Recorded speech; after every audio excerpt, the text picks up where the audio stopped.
Welcome.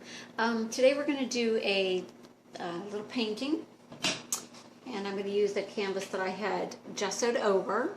I didn't like the painting, so I gessoed over it, and we're going to start all over again with it. But we're going to do a painting with a Candyland theme for a baby shower. So this is something you can do as a group for baby shower. I'm going to be using a student grade paint. And I use a house brand. Blick is one of my favorite art stores, and so I use their house brand. You can also, the Liquitex is very nice paint as well. But this does for our purposes. It's a nice student grade. It's very affordable. And we're going to use that today. For a palette, I use a butter lid, and then I have a container that I can, I just put the container over top of it with a little bit of water in here, and that'll keep my paints fresh if I'm going to use them the next day. For my brushes, I have a variety of brushes. I just bought a little pack of these children's brushes, and I find I like them quite well. So they work really well with acrylic paint, and we're going to use that today. I know that this is a baby girl that we're having, so I'm going to first get my canvas toned with a color. And I'm going for pink, of course. So I'm going to take a bit of my white, and I'm going to set it aside. Take a clump of white and set it aside. Also have a palette knife that I use for moving color around sometimes.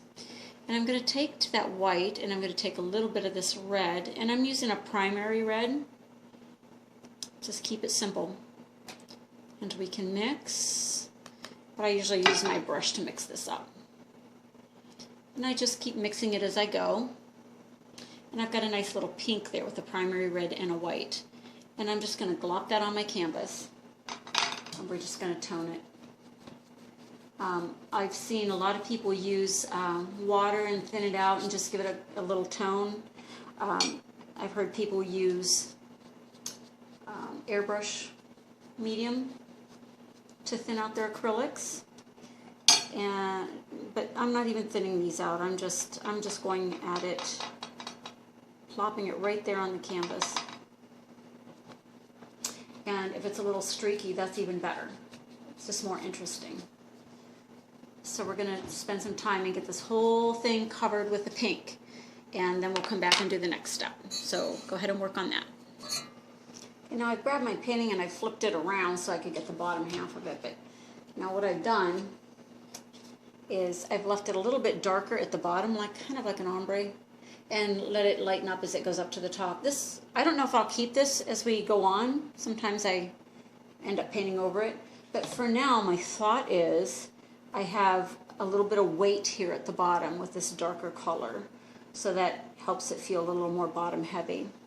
So we're going to let this dry, and maybe I'm just going to add a little bit more up here, and just sort of glop it on. Maybe add a little more white up here. And I like this nice little streakiness. As the paint kind of dries on the brush, it starts getting a little skimming effect, so I'm going to glop it on here. Anyway, we just kind of